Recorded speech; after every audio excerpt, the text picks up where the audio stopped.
خبر صادم وتطور مثير جدا جدا له تداعيات. استطاع أحد المسلحين بجنوب لبنان من اجتياز الحدود الإسرائيلية وأطلق النار على قوة أو دورية إسرائيلية فتمكنت من القضاء عليه.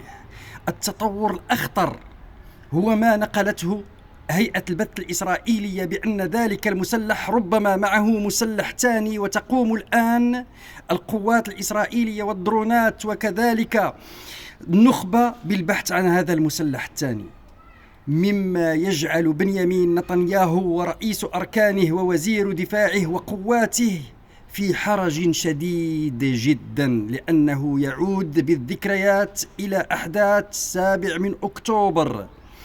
فعلا ستسمعون كثير من الانتقادات والتطورات الدراماتيكية على مستوى المشهد الميداني بين إسرائيل وما بين لبنان.